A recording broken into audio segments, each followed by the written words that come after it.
Olá pessoal, tudo bom? Meu nome é Amir Somoge, sou sócio-diretor da Esportes Velho e venho aqui para trazer mais uma grande novidade, um bate-papo com o Rinaldo Martorelli, presidente do Sindicato dos Atletas de São Paulo, e o Breler Pires, jornalista do El País. Nós vamos falar sobre o que está acontecendo nesse momento, uma coisa muito grave, essa redução salarial dos salários, né, dos jogadores e os impactos sociais que a Covid vai causar no futebol brasileiro. Quer dizer, como é que estão a vida dos jogadores? A gente fala muito sobre economia, muito sobre finanças, sobre marketing, mas e as pessoas? Porque economia é gente. Se a gente não pensar nas pessoas, como é que vai ficar depois do futebol? Então é por isso que eu trouxe esses dois convidados especialíssimos, que dominam tudo, né, desse tema, e eu tenho certeza que vai ser uma grande discussão para a gente também pensar um pouco no ser humano, não só nos números econômicos. Então, para isso, para elucidar um pouco essa questão, desmistificar um pouco essa história de que jogador é tudo rico, que jogador de futebol tem que fazer um sacrifício. Porque, segundo a CBF, 82% dos jogadores ganham até R$ 1.000 e quase 14% entre R$ 1.000 e R$ 5.000. Jogadores que ganham bem, a partir de 50 mil, representam 0,4% da população de jogadores. Então, essa primeira contextualizada. E a segunda, não menos importante, números financeiros da CBF. Receitas de quase R$ 1 bilhão em 2019, lucro líquido de quase 200 milhões. Segundo o balanço da CBF, ela tem 700 milhões em caixa. Então, a primeira pergunta, Martorelli, Breler, o que está acontecendo hoje com o futebol do ponto de vista social? O que está acontecendo hoje com a vida dos jogadores? Queria ouvir você, Martorelli, que está na linha de frente, e você, Breler, que fala com essa garotada. Obrigado pela presença e vamos lá, vamos falar um pouco sobre a vida desses jogadores, por favor. Ô, Amir, prazer estar aí com você, com o Breler, duas pessoas que eu respeito muito pela competência e por estar se envolvendo com as coisas que são verdadeiramente importantes para nós. Pouca gente fala. Mas falar o que está acontecendo com os meninos hoje, ô, Amir, é ter um sentimento de muita apreensão, de preocupação, um sentimento de que a gente precisa fazer mais, né? Porque o futebol, como você frisou bem, futebol, diferentemente do que aparece na grande mídia, ele não é o futebol das grandes estrelas, é um futebol cuja maioria tem baixos salários, tem poucas vagas de emprego, calendário apertadíssimo. Nós temos uma discrepância enorme aí, enquanto poucos clubes são os que aparecem, infelizmente. Tem um excesso de jogos, 90% tem uma escassez terrível de jogos, isso faz com que aumente o desemprego. Nesse momento a gente tem falado muito com os meninos e a situação é de precariedade, né? É a situação, em algumas vezes, até de desespero. A gente procura aumentar no nosso trabalho social, nós temos um trabalho social muito forte, que a gente, enfim, não divulga, mas é um trabalho que a gente faz, tudo que chega na gente, a gente tem aumentado bastante, nosso auxílio social tem aumentado a ponto de triplicar nesse mês. E, paralelamente, conversando com clubes, conversando com a Federação Paulista, conversando, enfim, para tentar buscar um meio já de pensar quando acontecer, e só depois da liberação das autoridades, né, quando acontecer, de como a gente pode voltar. Enfim, a gente tem queimado muita energia para ver como é que a gente minimiza o impacto social, o impacto financeiro e o impacto desportivo de tudo isso. Que a gente confessa, você sabe, o Brenner está aí, sabe, os atletas que nos veem, nos ouvem, não é fácil, porque a gente não tem, mesmo porque a gente não tem uma configuração definida do que é essa pandemia. Então a gente sofre de semana a semana, né, dia após dia.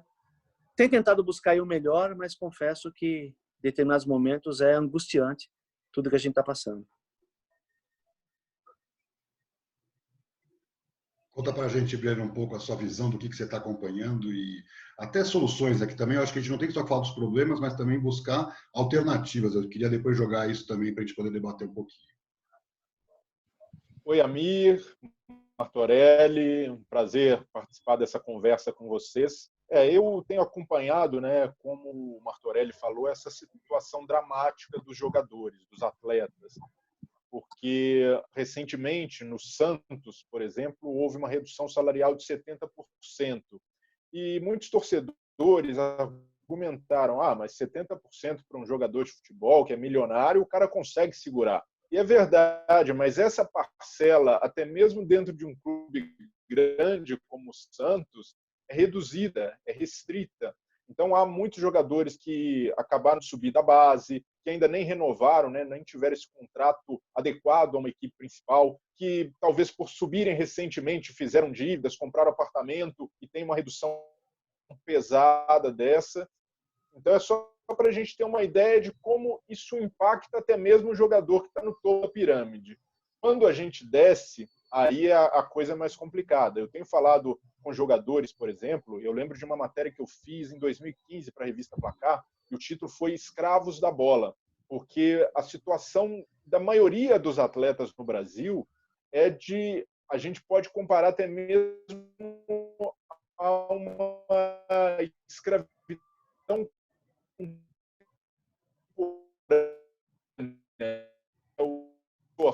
forte de jogadores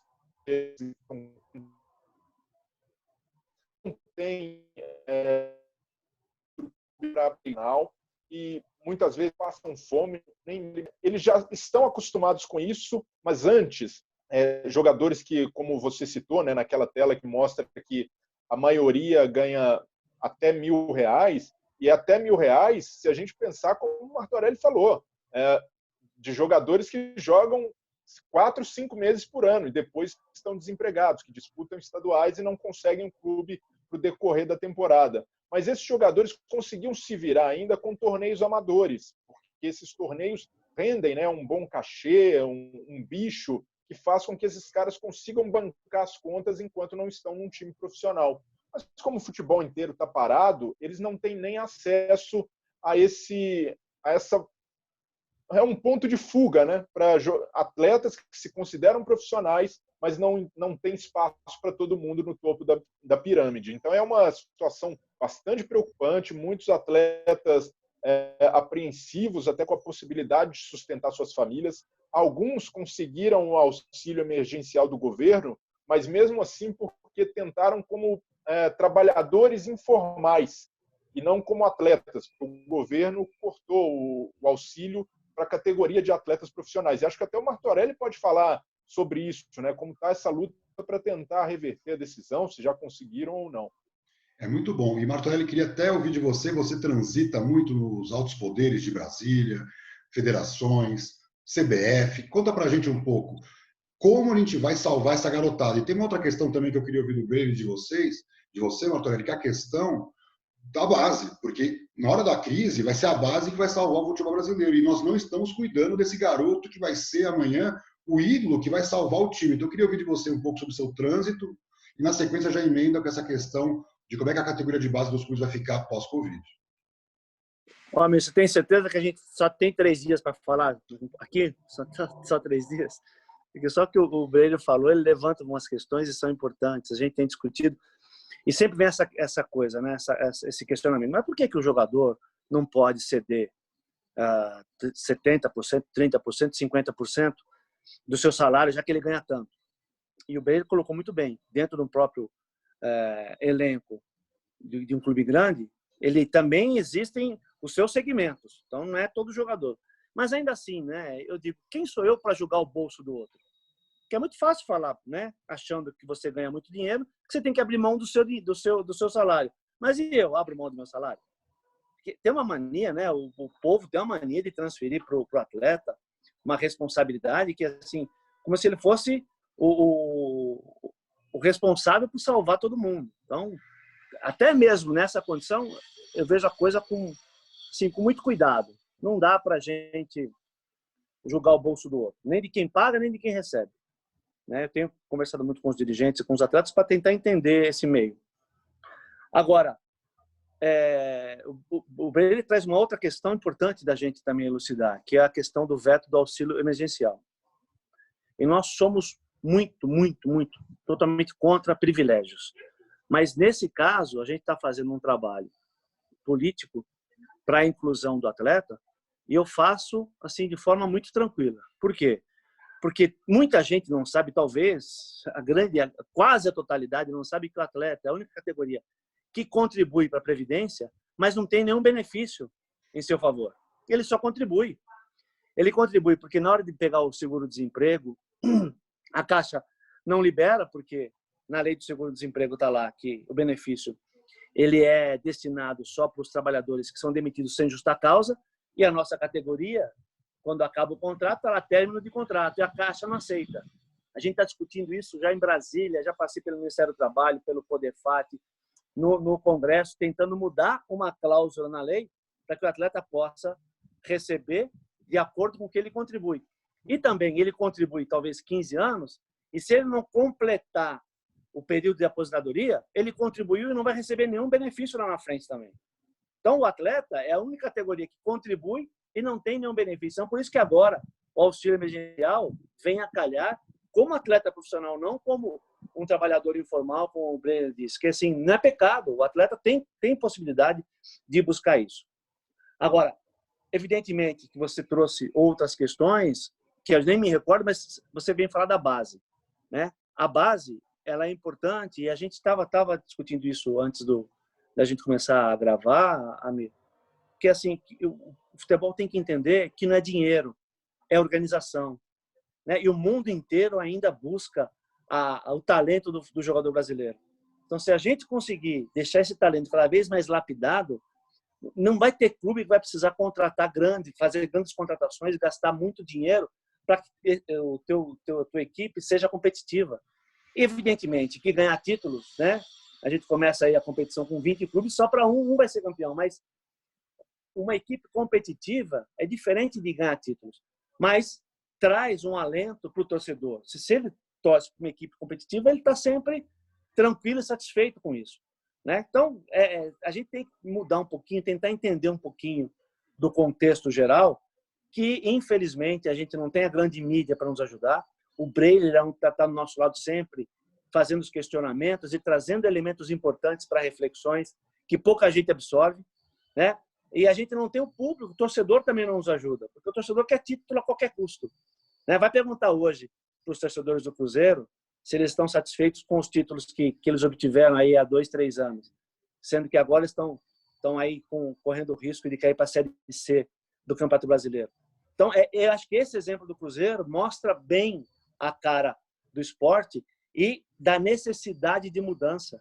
E a gente tem trabalhado por isso. Aliás, o Sindicato de São Paulo, e eu sou visto como o chato da história, como intransigente, porque eu trabalho nesse sentido há muito tempo, né? E hoje, de alguma forma, a pandemia vem mostrar que, de fato, o nosso caminho era o melhor, de que nós precisamos mesmo mudar a forma de enxergar o futebol e de administrar o futebol. Isso aí, Brenner, conta pra gente a sua visão, porque está claro que o futebol brasileiro vai precisar da base. Mas massacrando a base como nós estamos fazendo, pode ser que nós não tenhamos isso. É meio um tiro no pé, né? Queria ouvir sua opinião, porque nesse momento a gente tinha que estar cuidando dessa garotada com muito carinho, até por uma questão econômica, não só social. Então eu queria ouvir um pouco de sua opinião também sobre isso.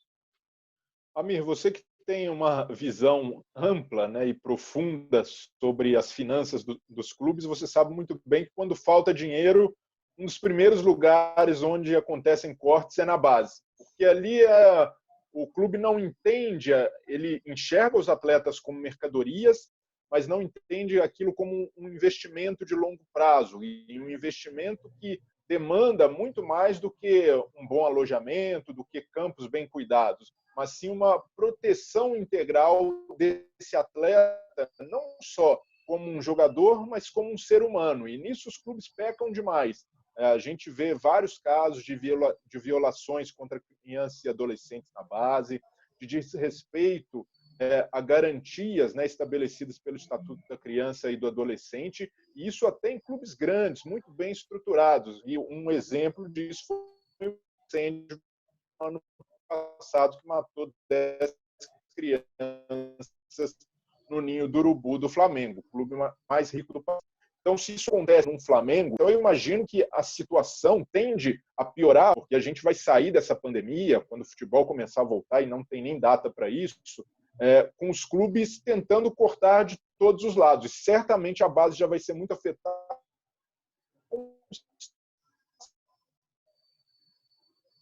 Muitos atletas que já tinham um contrato de formação pararam de receber em algumas equipes. Então, é preocupante, e como os clubes também negligenciam, né, esse grande ativo que eles têm, né, de poder até fazer, numa venda, sanar boa parte de suas dívidas. Mas acho que outra situação dramática também que a gente precisa tocar é a do futebol feminino e também da base feminina. Investimentos, os clubes foram socorridos, né, entre aspas, pela CBF, os clubes da Série A e Série B do Campeonato Brasileiro Feminino, mas a gente tem observado casos também de equipes que estão retendo essa verba para investir em outros setores do clube, deixando as mulheres e as meninas na mão.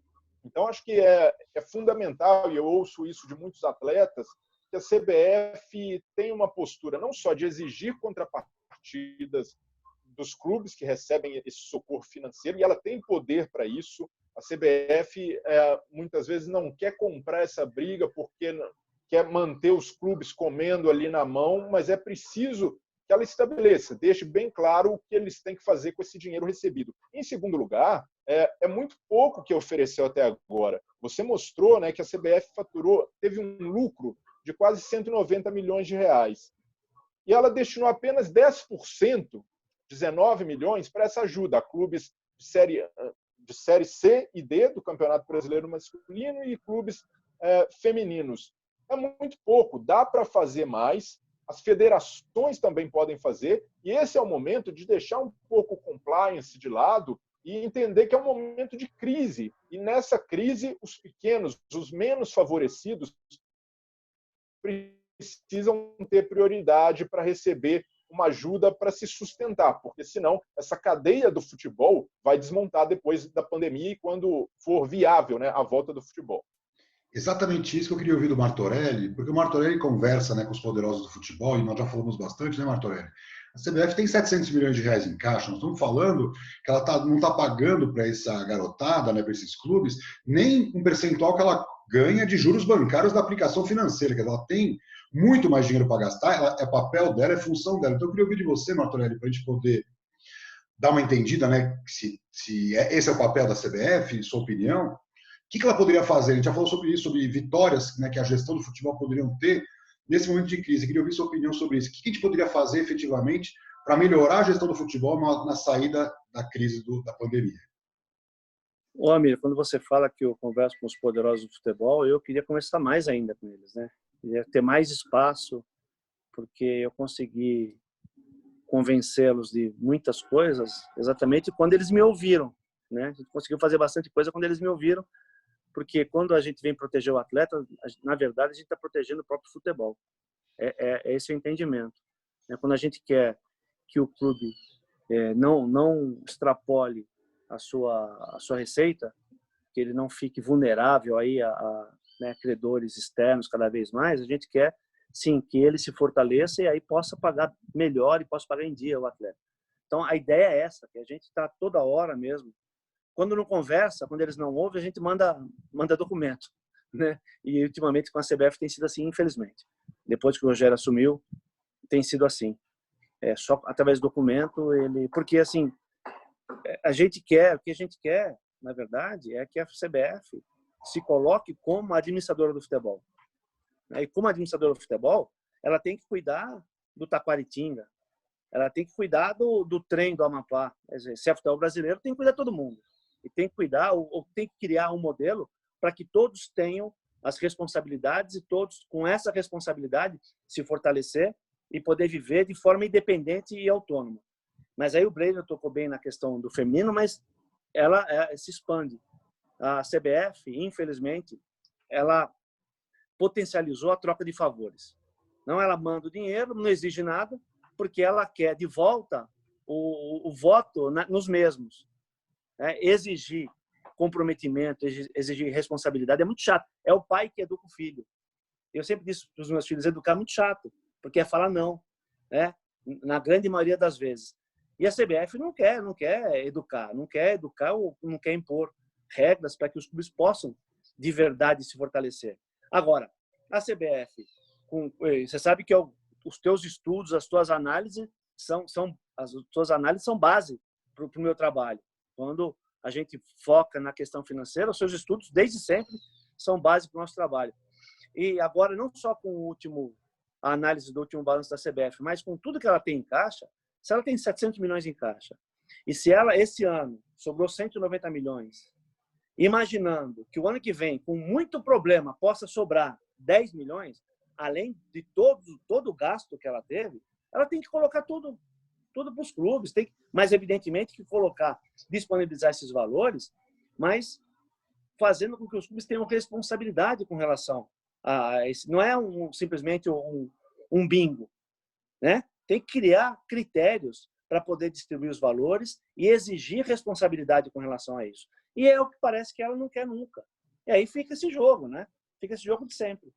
O que eu vejo, né, Brenner, queria a sua opinião, é que assim, os clubes não precisam de muito, eles precisam do mínimo para poder sobreviver, porque os estaduais estão comprometidos, a gente não sabe se essa verba vai chegar, mas assim, pode ser que o clube não chegue ao segundo semestre, né, Brenner? Por exemplo, clubes que estão se recusando a querer jogar a Série D, porque a Série D é deficitária, e como é que ficam os jogadores que sonham em jogar a Série D? Então, a gente está analisando muito a economia do futebol e se esquecendo que tem gente, né, por trás disso. Eu queria ouvir um pouco a sua opinião, porque eu sei que eu leio muito sobre o que você escreve, e essa economia humana, né, não essa economia das planilhas. Eu sou um homem de planilhas, mas eu sou um homem também da sociedade, né? Então eu queria ouvir um pouco o que você tem a dizer, porque se a gente começar a matar os clubes, não vai ter lugar para esses jogadores, e foi o que você colocou. O jogador muitas vezes não tem informação para conseguir uma carreira. Então, queria ouvir um pouquinho, né, porque estamos falando muito sobre o impacto econômico da Covid, se esquecendo que é o impacto social que vai fazer dilacerar, muitas vezes, categorias de base inteiras.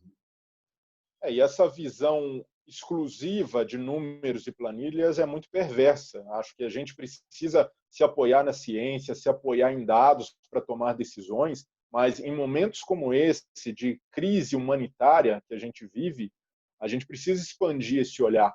E acho que, e até para tocar na base da pirâmide de novo, a gente precisa imaginar que quando o futebol voltar no cenário brasileiro, o que vai estar em jogo são os estaduais, não é campeonato, não é Liga, não é Libertadores. A retomada se dará pelos estaduais e é assim que a CBF decidiu. Ela poderia ter criado uma nova solução para melhorar o calendário, encerrado os estaduais e oferecer uma contrapartida a esses clubes para sustentação, mas preferiu seguir e dar apoio às suas federações. Então, é assim que a gente vai voltar. E como a gente retorna apenas pensando na bolha dos clubes grandes, quando a gente vê, por exemplo, Flamengo e Vasco liderando uma comitiva em Brasília para apressar essa volta aos treinamentos, mas só para eles, porque a maioria dos clubes que disputa estaduais não tem condição nem para comprar testes para os seus jogadores. Imagina para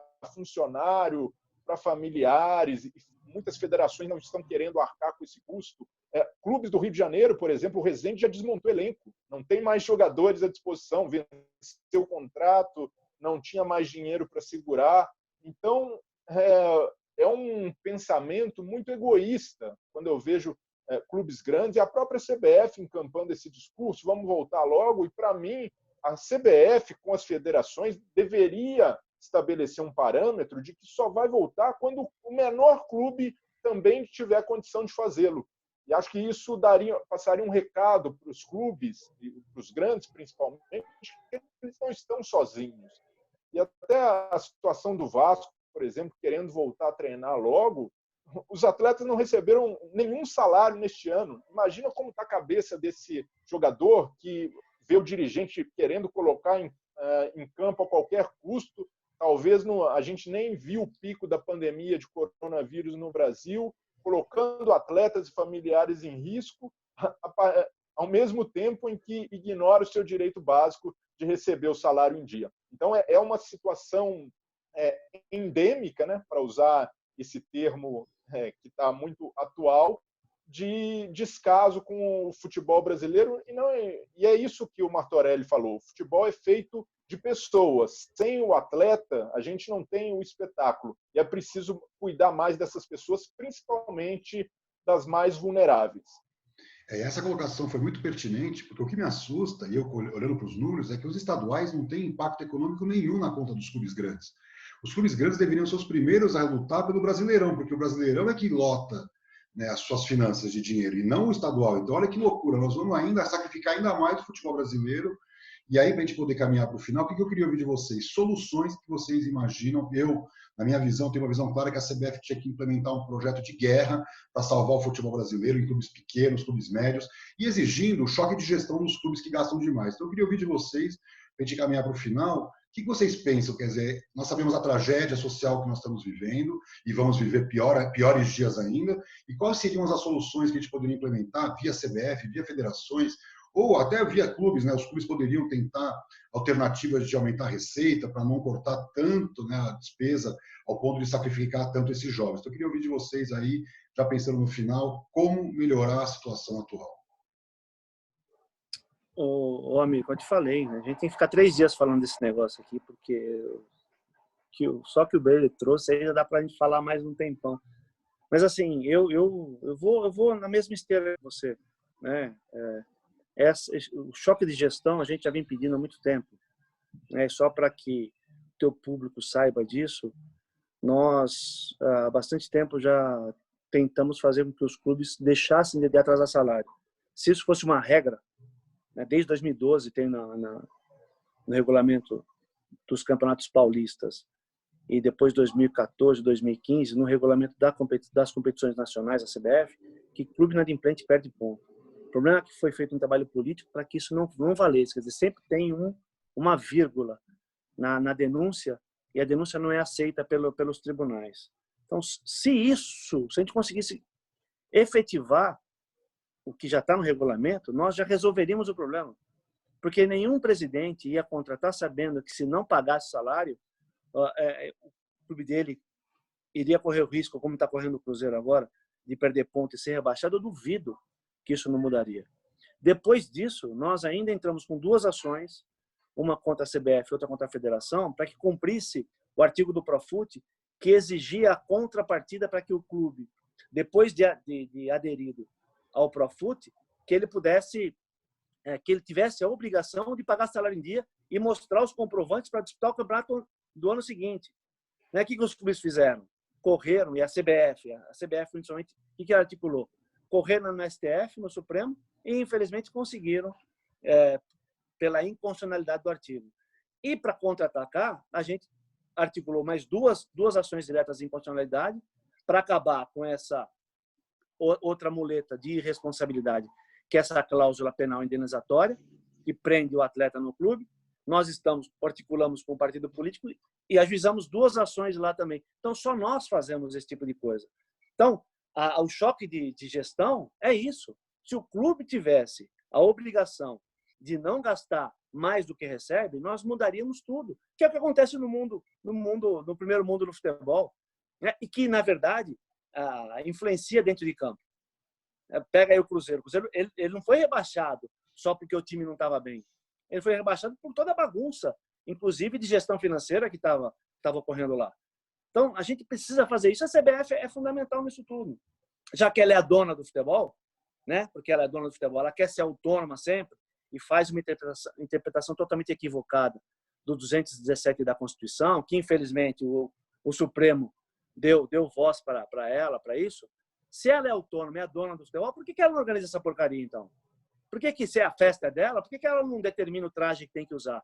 Porque tem sempre a troca de favores. Né? E, aliás, sendo a dona da competição, ela que põe o dinheiro dela, o dinheiro que ela arrecadou com toda essa competição aí, com todo o futebol.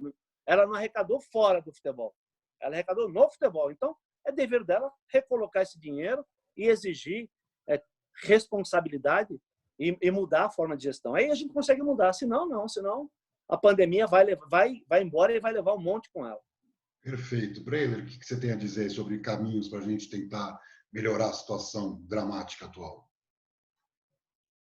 Então, Amir, o país vai precisar de um plano de resgate econômico depois dessa crise. E o futebol também precisa seguir por esse caminho, e eu concordo com você. É um plano de guerra que precisa ser capitaneado pela CBF. Esse é um momento de mostrar que ela cuida do futebol brasileiro. Então, acho que é o momento de estabelecer com os clubes, de sentar um cronograma de auxílio econômico e até talvez de linha de crédito que a CBF pode auxiliar, e não de preocupar com balanço. A CBF não precisa dar lucro, a CBF deveria se preocupar com os clubes, com o que faz a tirar, que é a rotina, né, de clubes e atletas. Então, acho que nesse momento é preciso um auxílio maior, e aí pensando no curtíssimo prazo, né, para manter a sustentabilidade de clubes, até porque quando o futebol voltar, a gente provavelmente vai demorar a ter torcida no estádio, e se isso já afeta para um Flamengo, para um Corinthians, imagina para o Juventus da Moca aqui em São Paulo, que depende muito de receita de bilheteria, que lota estádio jogando a A2 do Paulista, a Copa Paulista, e vai ficar sem essa receita por um bom tempo. Então, é urgentíssimo que se estabeleça um auxílio mais amplo, e não somente pensando nos clubes da CBF. As federações também precisam disponibilizar essa ajuda financeira, e pensando nos atletas, acho que é fundamental nesse momento o governo prever esse auxílio emergencial que chegue ao bolso dos atletas mais necessitados, porque, como a gente sabe, na hora de utilizar o futebol como propaganda política, como plataforma, como palanque, políticos sabem bem como fazer, principalmente os do governo federal, que tem instrumentalizado bastante o futebol. Mas na hora de mostrar que o futebol é um patrimônio cultural e deve ser valorizado, faltam ações políticas, como falou o Martorelli. Então, eu vejo essas duas pontas. CBF liderando esse processo de reestruturação econômica e o governo prestando ajuda mais que justa aos jogadores de futebol que precisam. Muito bom, é isso aí, gente. Eu tinha certeza que esse papo ia ser maravilhoso, que a gente ia conseguir trazer soluções. Eu fico muito feliz de estar com vocês aqui e queria as considerações finais. Na verdade, o que eu penso é muito parecido com o que vocês pensam. A CBF não tem que ter 700 milhões em caixa e o futebol brasileiro definhando desse jeito muito antes do coronavírus.